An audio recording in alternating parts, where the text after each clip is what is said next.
Abre aspas. As pessoas estão cada vez mais idiotas, mas cheias de opinião. Philip Roth, escritor americano.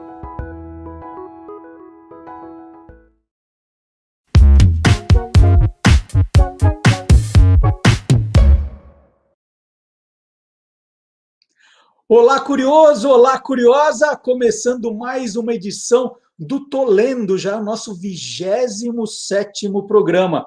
Programa que mostra o lado curioso dos livros, dos autores, dos ilustradores, dos revisores, dos capistas, dos designers, vou colocar mais uma aqui, dos divulgadores, dos livreiros e também dos leitores. Então, sejam bem-vindos a mais um Tô Lendo.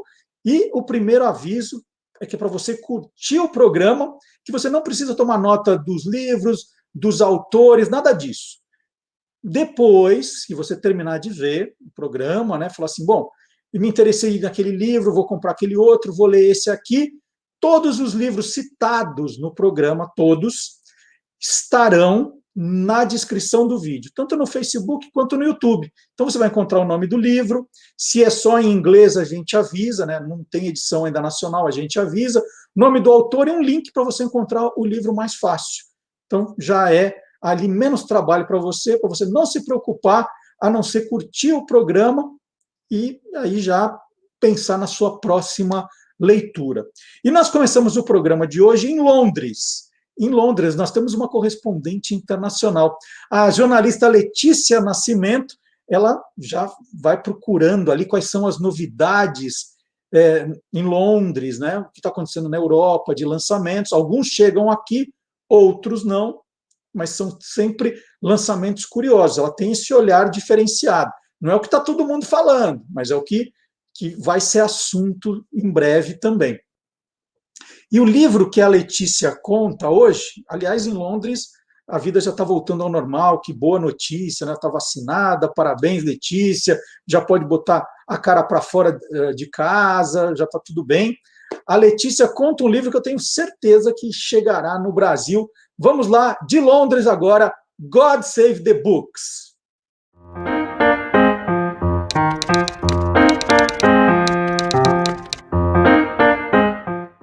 Os fãs que adoram John le Carré não vão se decepcionar com o autor. Para surpresa de todos, ele, antes de morrer em dezembro do ano passado, autorizou o filho a publicar Silverview, que vai ser lançado no dia 14 de outubro, quando o autor completaria 90 anos. O livro novo é carregado, lírico e intenso, em que o autor mergulha na alma dos serviços secretos modernos. Um romance final e soberbo, super adequado, disse o filho mais novo do autor, Nick Cornwell, que também é um romancista. O livro vai ser editado pela Penguin, que o definiu como brilhantemente concebido. O autor, cujo nome verdadeiro era David Cornwell, lançou mais de 25 romances, muitos publicados aí no Brasil, e se notabilizou pelos livros de espionagem.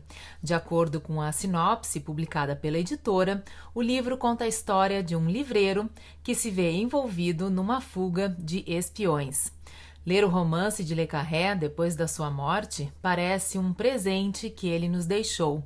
Silverview é tão intenso e inteligente como qualquer um dos seus trabalhos do passado. Essas são as aspas do agente dele. Vários dos seus livros foram parar nas telas de cinema, como O Jardineiro Fiel, O Homem Mais Procurado, Nosso Fiel Traidor e O Espião que Sabia Demais. Agora é a gente esperar até outubro para ver esse lançamento. Eu não sei se vai ser um lançamento mundial com data no Brasil também. Espero que sim. Hoje eu fico por aqui e até a próxima.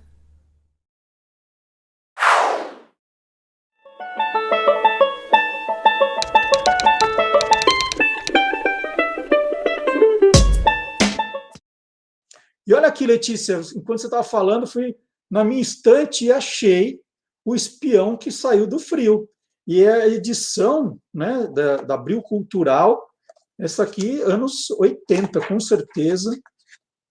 1980, olha só. Eu tenho guardadinho, já mostrei essa minha coleção. Esqueci o nome dela. Grandes sucessos que a Abril fez. Foi a coleção que mais fez eu ler clássicos da literatura brasileira e internacional. E está aqui, ó. Eu achei da minha estante, enquanto você falava, saí correndo lá para mostrar. E hoje, assim, eu sempre mostro o livro da minha estante, acabei pegando O Espião que Saiu do Frio. E aí, em vez de fazer o quadro dos livros da minha estante, eu peguei 2 livros da minha cabeceira, livros recentemente lidos, do mesmo autor, o Pedro Mairal, um argentino, Uma Noite com Sabrina Love e A Uruguaia. A ordem do lançamento, né, foi esse. Primeiro Uma Noite com Sabrina Love e depois o Pedro lançou a Uruguaia. E eu acabei lendo ao contrário. Eu comecei com a Uruguaia e adorei. O Pedro é um escritor argentino, né, nasceu em Buenos Aires em 1970. Hoje já é um dos grandes nomes da literatura contemporânea da América Latina. E esses 2 livros fizeram sucesso, né? Uma Noite com Sabrina Love virou filme, inclusive, que eu não vi ainda, mas me interessei em ver. E os 2 têm uma coisa muito em comum. São livros curtos, né? Tem 200, menos de 200 páginas, 125 e 155. São 2 livros rapidíssimos. A gente lê aqui em 2 noites. E os 2 têm uma coisa muito em comum, né? Que os personagens viajam, fazem um tipo de viagem para encontrar, no caso, Uma Noite com Sabrina Love, um garoto que ganha um concurso para passar uma noite com uma atriz, e A Uruguaia, né, uma viagem, o cara casado aqui, o casamento em crise, e ele vai encontrar uma amante em Montevidéu. Né? Então, são livros que têm uma certa linha, né? E tem uma visão muito masculina, né, dos encontros, e eu adorei os 2 livros. Então, em vez de mostrar um livro da minha estante, que são esses livros de 1980, sempre tem uma história, fica 2 recomendações de um autor que eu adorei. O Pedro Mairal acaba sendo daqueles autores que a gente gosta e fica esperando qual é o próximo livro, daqueles que, quando lançar, eu imediatamente vou comprar e ler, né, de tanto que eu gostei da escrita dele. Então, fica sendo a minha... Era uma vez, mas em vez de um livro da minha estante, um livro do meu criado mudo. Aliás, preciso organizar, porque a pilha vai crescendo, eu fico lendo um pouco de cada vez, às vezes misturo personagem, aquelas loucuras que leitores fazem, né? E agora chegou a hora da entrevista. Eu estou falando dessa coisa de pilha, né, da confusão de ler vários livros ao mesmo tempo, porque tem uma profissão hoje que é uma profissão maravilhosa, né, que são as pessoas que ganham, né, trabalham lendo livros. No YouTube, essa profissão ganhou o nome de booktuber, né, que são profissionais que ficam ali lendo, fazendo resenhas, criando vídeos e incentivando a leitura das outras pessoas. E tem funcionado maravilhosamente bem, né? E são pessoas que fazem mesmo com que mais gente leia. Isso é muito importante. E é sobre isso, né? Sobre essa interação das pessoas com os leitores, fazendo nascer esse sentimento de querer, de amor pelos livros, que é o tema da nossa entrevista agora. Então vamos lá, hora da entrevista aqui no nosso programa.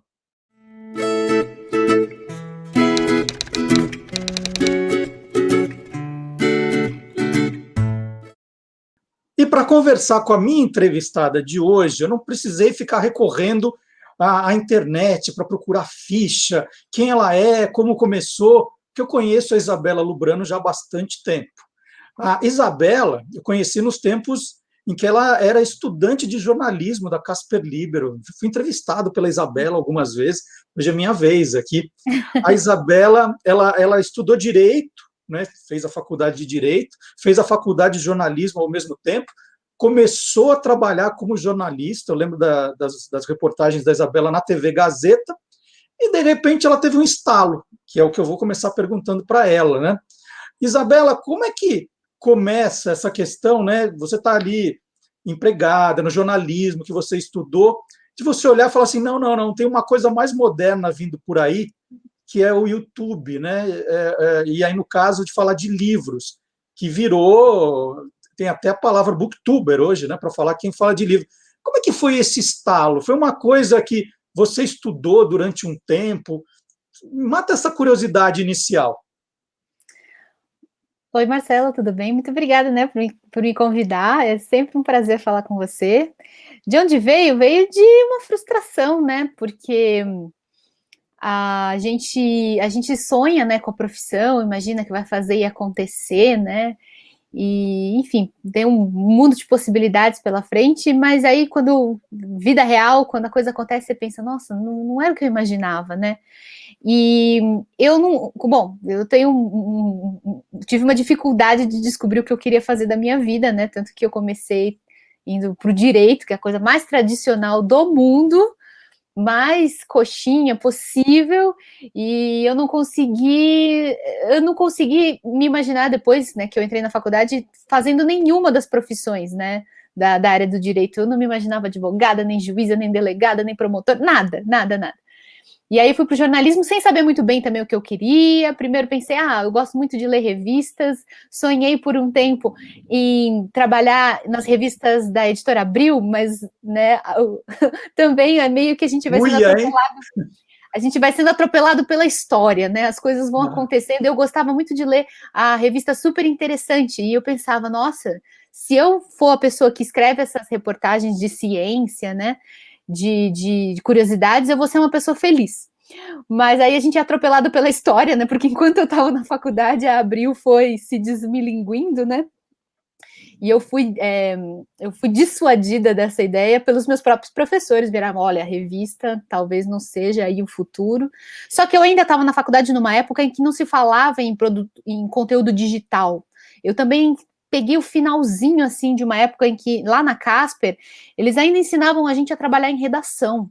Né? Então, todo mundo saiu de lá pensando ou em trabalhar em redação ou fazer comunicação corporativa, né? Ir para a área de assessoria de imprensa, mas ninguém pensava ou se falava seriamente em produzir conteúdo para a internet. Então, não era uma possibilidade, né? Séria, enquanto eu estava me formando. E aí eu fui para a TV, eu sonhei em talvez fazer alguma coisa no vídeo, queria ir para reportagem. E durante esse período que eu fiquei lá na TV Gazeta, foi bom porque eu passei por várias funções, eu fazia pauta, o que é muito legal, né? Eu fui uma boa produtora, eu acho, e tive as minhas oportunidadezinhas de ir para a rua, mas eu também vi que era uma profissão que você precisa de missão, né? Para ser repórter de rua é algo que é muito desgastante. Também não sei se encheu meus olhos. Eu também não estava vendo muito o futuro ali. E aí eu resolvi para a internet. Foi um plano B. Enquanto eu mandava currículos, né? Vamos ver o que acontece. Enquanto eu estou ali procurando outros lugares, vamos ver se eu consigo trabalhar no YouTube, quem sabe nem que seja para criar um portfólio, né? Para praticar texto, para praticar edição, e aí eu posso mostrar para as pessoas o que eu sei fazer. Mas aí o canal acabou se tornando a minha vida, a minha profissão. Acabei inventando, não foi eu que inventei, claro, mas como para mim era novidade, né? Eu não sabia, né, que dava para falar sobre livros na internet, eu não conhecia o universo dos booktubers, eu meio que fui fazendo e fui inventando o meu trabalho. Então vamos contar. Aí nasceu o canal Ler Antes de Morrer, Pois é. que a Isabela, assim, na última vez que eu vi, já tinha ultrapassado 500 mil seguidores, já estava a meio caminho dos 600 mil seguidores.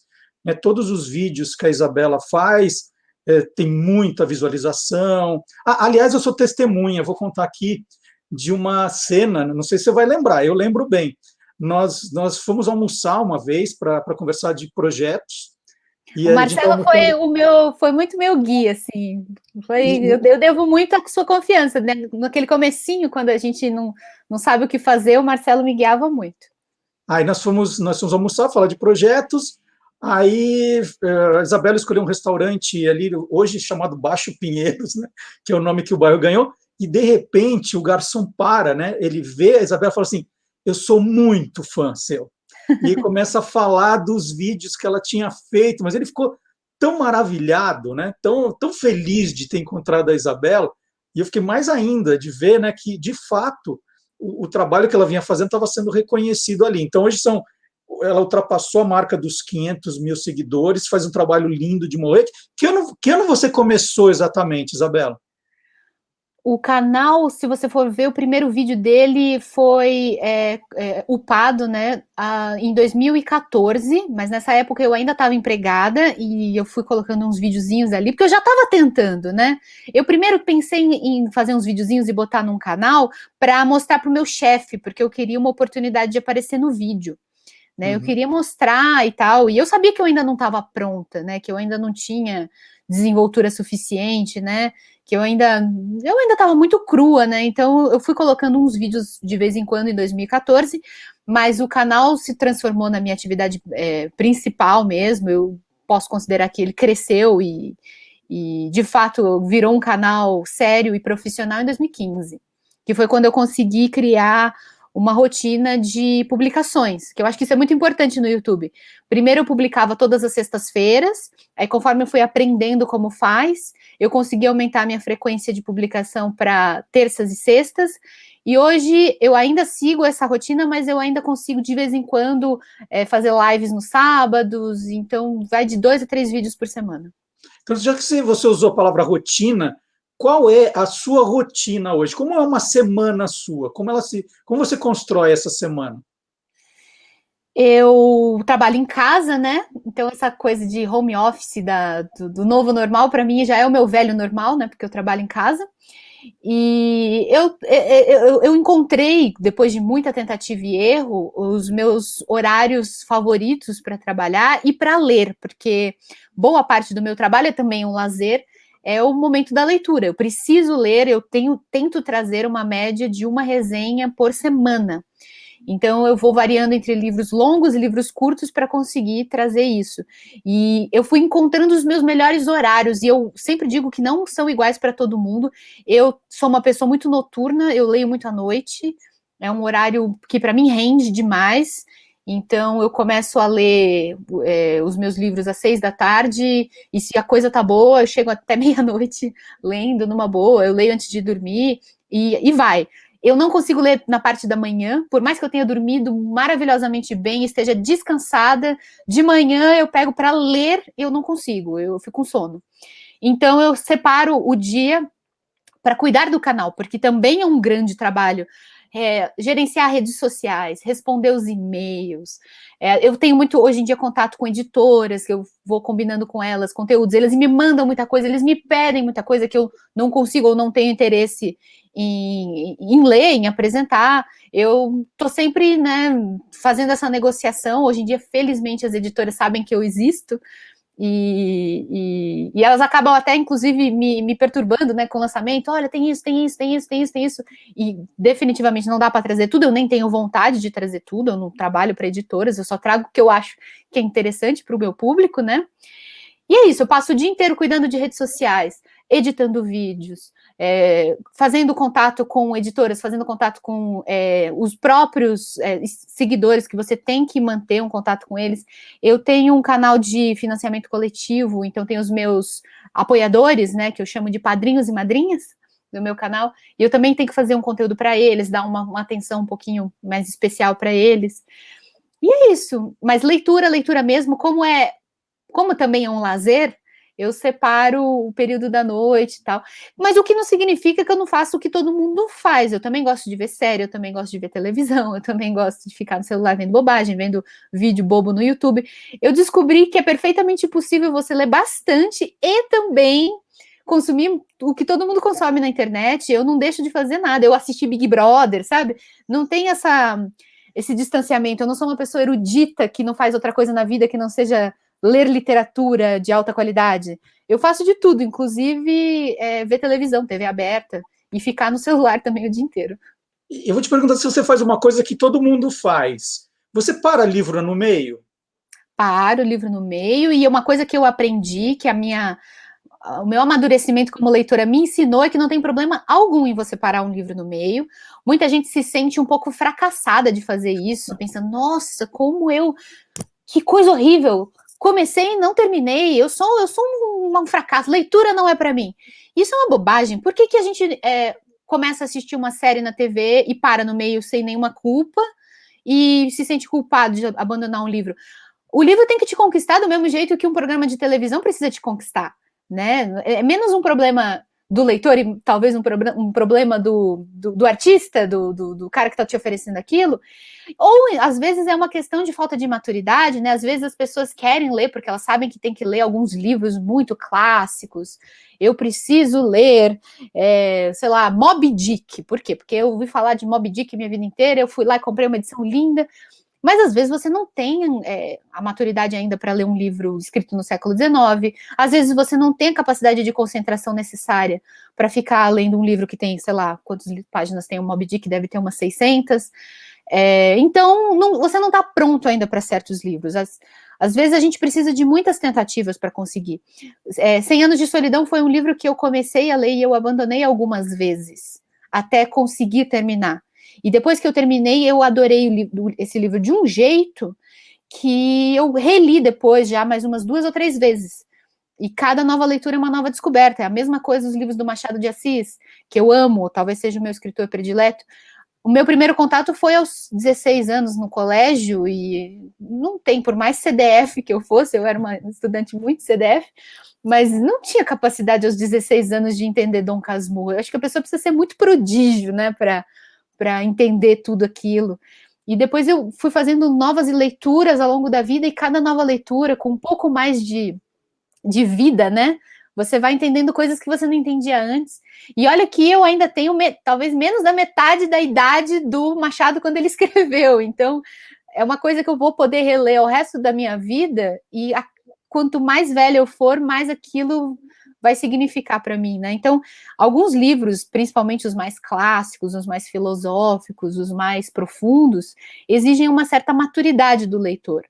Então, não tem problema nenhum você começar a ler uma coisa, não sentir assim, não tá rolando, tal. Então, eu sempre recomendo isso, você não fica se sentindo mal. Fecha o livro, deixa guardadinho e fala, me espere, daqui a pouquinho, daqui a alguns anos a gente tenta de novo. Mas não abandona, aí você vai para ler outro gênero, né? Puxa vida, eu fui ler um livro de não ficção, eu não entendi nada, era muito difícil, muito político, sei lá. Então, vai ler uma coisa leve. Tem coisas que a gente lê rapidinho. Vai ler um livro da Agatha Christie, que cura todos os males, assim. Tem livro que relaxa, tem livro que limpa a cabeça. Tem livro que eu separo para ler só nas férias. Porque eu não quero mundo cão, assim. Às vezes eu quero mas você trabalha nas férias? Muito. Mas é que leitura é trabalho e também é lazer, né? Então, nas férias é quando na verdade, eu leio com mais prazer, porque eu não me obrigo, né, a escolher o livro certo para apresentar naquela semana. Hoje em dia eu tenho pouca flexibilidade, né? Porque eu penso, puxa, olha, eu tenho que falar desse livro nessa semana porque acabou de ser lançado, e eu também faz parte da minha fonte de renda, né? Eu indico livros para serem vendidos em livraria online, recebo uma comissão, então eu tenho que me preocupar em escolher livros bons que eu acho que os meus leitores vão curtir e vão querer comprar, porque também é uma fonte de renda para mim. Então eu tenho muito pouca flexibilidade, eu fico vendo o cenário, fico vendo os lançamentos das editoras, e sempre cada escolha é estratégica, né? Pensar, nossa, lançaram uma edição nova de um livro da Raquel de Queiroz, preciso ler agora. Ah, lançaram, como na sua editora, lançaram um retrato de Dorian Gray, preciso trazer, sabe, essas coisas que eu sei que meu público vai gostar, tem a ver comigo, e ainda tem edição nova, então eu tenho que aproveitar esse embalo, eu tenho que aproveitar esse momento do mercado. Então eu tô sempre atenta. Agora, nas férias, eu leio qualquer coisa que me cai assim, vou abandonando tudo e começo de novo, e leio bobagem, leio coisa que eu não faço questão depois de fazer resenha. É quando eu leio mais e leio com mais prazer. Isabela, eu acho que é um fenômeno novo, embora não seja uma coisa nova, né? A gente sempre ouviu falar daqueles clubes de leitura que eram retratados como um encontro de mulheres que tomavam chá para falar dos livros que liam, né? E que nessa época do isolamento parece que voltaram com uma força muito grande, justamente graças a essas ferramentas da internet, em que a gente pode chamar um monte de amigos para falar. De repente, você vê por todo canto pipocando esses clubes de leitura coletiva. Como é que isso caiu no seu canal para você? O que você está fazendo nessa área? Nunca tinha passado pela minha cabeça fazer um clube de leitura coletiva, porque eu também tinha esse preconceito, eu imaginava as amigas da igreja lá lendo os livros juntos, né? E, enfim, eu achava que isso era uma coisa que as pessoas tinham que organizar ali com seus grupos de amigos, nas suas escolas, nas suas igrejas, nas suas comunidades. E eu nunca tinha passado pela minha cabeça. E quando começou a pandemia, foi em março do ano passado, aquele primeiro impacto, hoje em dia o pessoal tá nem aí, né? Já tá saindo de casa, tudo. Mas naquele primeiro impacto que todo mundo pensou, a gente vai morrer, todo mundo ficou dentro de casa, e eu lembro que deu aquele medo, aquela angústia, né? E algumas editoras fizeram umas ações, assim, de disponibilizar alguns livros gratuitamente, né? Para serem lidos no Kindle. E eu pensei, puxa, olha aí, tá todo mundo assustado, todo mundo dentro de casa, deixa eu escolher um desses livros que estão de graça. Era uma semana com alguns livros do catálogo das editoras de graça. Deixa eu escolher um, e assim todo mundo pode ler, todo mundo pode baixar. Vamos ler um junto. E aí eu escolhi, eu não me lembro o que eu escolhi, acho que foi o Jardim Secreto, um livro infantil, né?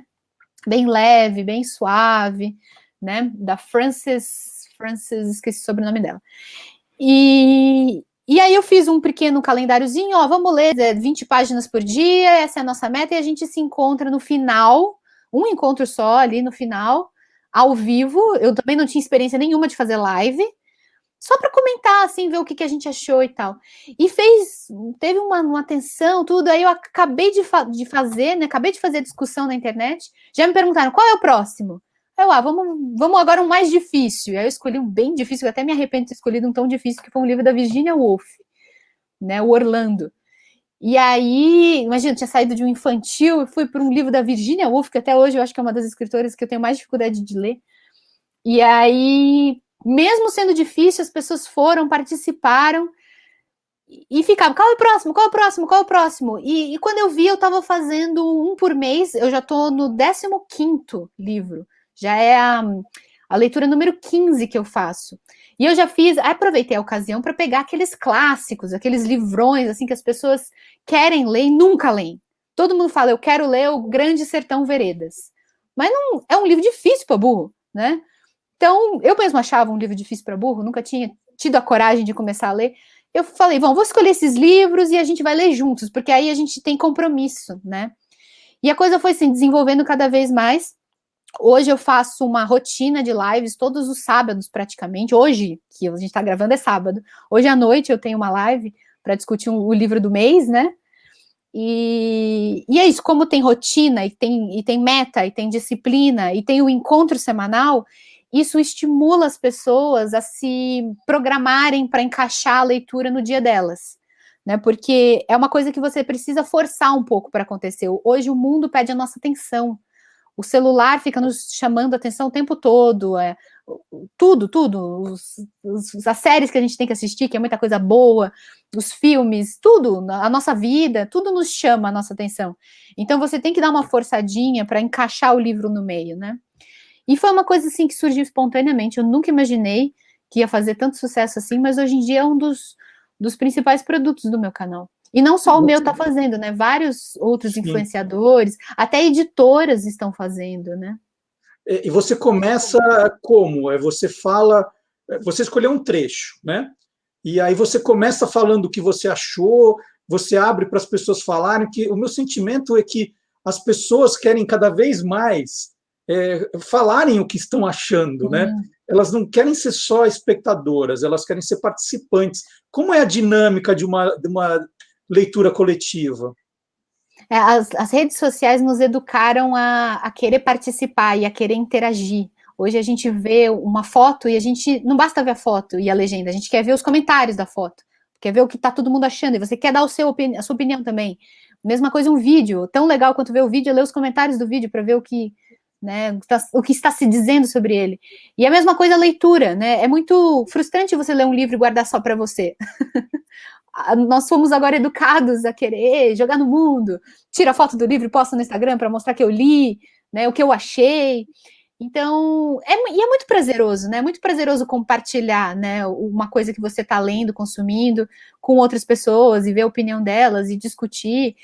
Então, funciona. Você perguntou como funciona a leitura coletiva? Normalmente eu faço várias lives, né, sempre aos sábados, e eu faço uma live de inauguração, né, que é para abrir os trabalhos, e eu começo a ler o livro. Eu faço uma pequena leitura, eu leio o primeiro capítulo, uma coisa assim, que é para todo mundo começar junto. Normalmente o pessoal adora. Por eles eu leria o livro inteiro, né? Mas eu não posso. Não posso e nem convém, né? Porque a gente precisa aprender que a leitura, apesar de tudo, é um hábito solitário, né? A gente tem que ser capaz de se concentrar, né? Então eu começo, leio o comecinho, as primeiras 10 páginas ao vivo, e já na live seguinte a gente tem normalmente metas, né? Na live seguinte a meta é ter lido até a página 100. E aí a gente tem um trato entre nós, que a gente não vai dar spoiler, né? Quem já passou da página 100 não vai falar de nada. O pessoal, às vezes, descumpre isso, mas eles são massacrados nos comentários. Se aparece alguém dando spoiler ali, então eu não preciso nem me preocupar, porque o pessoal se autorregula, né? Uhum. E a gente vai conversando, né? O que aconteceu, puxa, nossa, não tô gostando de tal personagem, nossa, tal personagem me comoveu, nossa, eu acho que vai acontecer isso.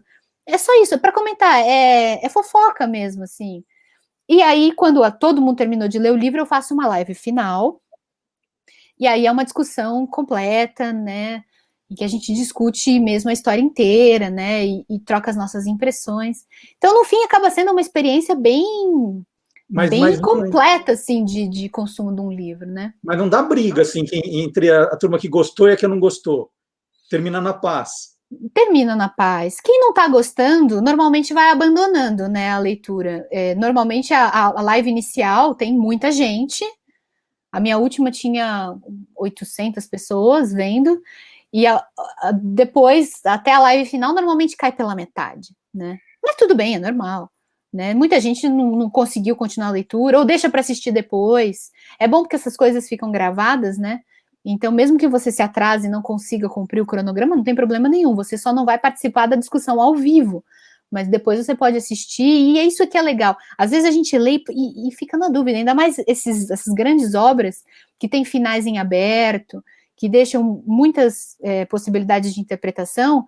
Às vezes você lê e você fala, puxa, será que eu entendi direito? E essa parte aqui eu não entendi nada, deixa eu ver lá. Aí você vê outras pessoas comentando, e aí você, era isso, entendeu? Então tem livros que são mais misteriosos, né? E a gente se debruça nesses mistérios, assim, e é bem legal. Já lemos, além do Guimarães Rosa, a gente já trouxe Machado de Assis, Edgar Allan Poe, né? Grandes clássicos da literatura. Agora eu estou trazendo alguns contemporâneos também para testar, né? Eu trouxe o Torto Arado, né? Que é um livro sensação, né?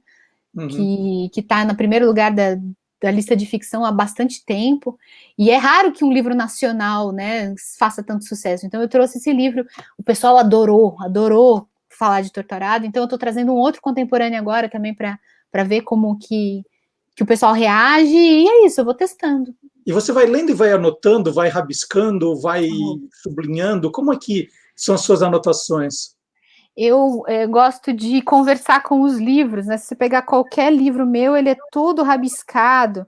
Eu sinto, não sei se dá para ver porque não tá tudo a lápis, mas eu vou rabiscando. Eu vou encher a tela para a gente mostrar. Vamos lá. Eu vou rabiscando, puxando seta, né? Eu vou conversando com o livro. Às vezes eu me revolto com o que o escritor está falando. Eu fico, eu não acredito que ele falou uma coisa dessa. Às vezes eu me revolto, às vezes eu concordo, às vezes eu puxo e falo, nossa, que coisa linda. Eu não tenho problemas de rabiscar livros, tem gente que tem muito mais cuidado do que eu. Mas aí o pessoal pode, se quiser, colocar post-it, né? Pode anotar num caderninho. Eu tenho muitos cadernos, né, que vou anotando as coisas, até porque isso me auxilia depois a montar roteiros, né, para fazer as resenhas. Mas é uma coisa muito boa. Nem todo mundo precisa fazer isso. É que eu gosto. Eu gosto muito de escrever com lápis na mão, e quando o livro é mais difícil, um livro assim, nossa, esse aqui vai ser um desafio, então vamos com calma. Aí eu já pego meu lápis, né, e eu vou no comecinho, frase por frase, tá, vou escrevendo, até aqui tudo bem, até aqui é isso aí, aqui, entendeu? Até a história engrenar, né, porque tem uma coisa de a história pegar no tranco também, né. Poucos livros já são arrebatadores desde a primeira página. Muitos demoram um pouco. Você vai começar a ler O Morro dos Ventos Uivantes, que é um classicão, assim. O primeiro capítulo, você, nossa, que chatice, não tô entendendo nada, que cara chato aqui. De repente, a história começa e você não consegue largar, né? Então é isso. É sempre bom, quando o livro é um pouco mais difícil, um pouco mais antigo, fazer anotações. É uma coisa que funciona para mim. E com um livro com tantas anotações, com tanta coisa que você faz, você nunca empresta livro. Não empresto livro. A única pessoa que tem acesso aos meus livros são da minha família, né? A minha mãe, ela é muito sortuda, porque ela não precisou mais comprar livro na vida dela, porque eu vou recebendo tanta coisa que eu não tenho a menor capacidade nem de guardar, não tenho nem espaço, aí vai tudo para casa da minha mãe, e ela vai lendo tudo. Mas aí, bom, qualquer coisa, se eu quiser, eu pego de volta, né? Mas eu não costumo emprestar livro, não. Eu já tive, todo mundo já teve, né? A experiência chata de emprestar o livro para alguém e nunca mais ver, né? De volta. E aí você nunca mais esquece, é uma coisa que dói muito profundamente. Ainda mais quando você anota no livro, coisa que no livro. E eu acho que é uma coisa até íntima, sabe? Eu tenho um pouco de pudor de emprestar um livro rabiscado, porque você acaba revelando um pouco até de você mesmo, né? Quando é um livro que toca, né, em algum lugar profundo em você, a maneira como você reage, o que você escreve nas margens, acabam revelando um pouco sobre você, sobre a sua intimidade. Então é uma coisa até que bastante íntima, né? É um diário íntimo que você faz nas margens de um livro, né? E eu teria um pouco de constrangimento, assim, de emprestar para uma pessoa desconhecida, né? Muito legal. Isabela, queria muito agradecer essa conversa, passou super depressa, e recomendar mais uma vez o canal da Isabela Lubrano, Ler Antes de Morrer, no YouTube. Então, ela falou que tem vídeos novos toda terça e toda sexta, a partir das 11 da manhã. É isso, né? Vídeos novos e toda agradecer semana. de novo, a Isabela sempre foi muito gentil, né? Nos meus poucos anos de Manhã Bandeirantes, ela foi colaboradora também, depois do Você é Curioso, com boletins maravilhosos com resenhas de livros, como ela faz no canal. E é muito legal ver que deu tão certo essa sua aposta. Muito feliz aí, que você é uma pessoa muito talentosa. Não estava na cara que para onde você fosse ia dar certo. Né? Muito então, obrigada. Obrigada pela inspiração. Boa parte do que eu faço, do que eu tento fazer, que é meio que transformar o meu canal num almanaque sobre livros, com curiosidades, com coisas que despertem mesmo o interesse, né? Eu não tenho a pretensão de fazer análise ou de dar aula, eu não sou professora, mas eu tento despertar a curiosidade. E com certeza tem ali a criança que lê o Guia dos Curiosos. Legal. Né, várias edições, Guia dos Curiosos de Esporte, Guia dos Curiosos de vários temas. Com certeza, para mim, é uma inspiração muito grande. O meu canal ele é um pouco um almanaque por causa do seu trabalho também, que é uma inspiração. Legal, fico muito feliz. Então, muito obrigado de novo. Não percam, não deixem de seguir, de acompanhar o Ler Antes de Morrer, da Isabela Lubrano. A gente termina o programa hoje por aqui e a gente se encontra na semana que vem, no próximo capítulo. Tchau, pessoal. Tchau, Isabela. Muito obrigado. Tchau, até mais.